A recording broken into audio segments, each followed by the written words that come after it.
Oggi siamo qui con tutti i lavoratori dell'appalto Poste Italiane per un nostro diritto, che è quello dello stipendio di queste lavoratrici, che manca già da 3 mesi. Ci manca pure la 14ª e è chiaro che queste lavoratrici devono pur sostenere la loro famiglia.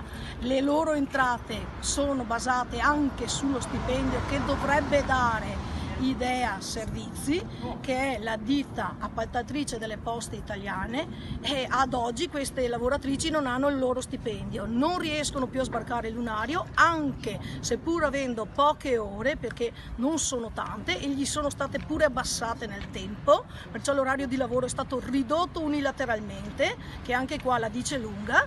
Ecco, e chiediamo comunque l'intervento di Poste, perché Poste dovrebbe comunque risolvere la questione in quanto è il committente.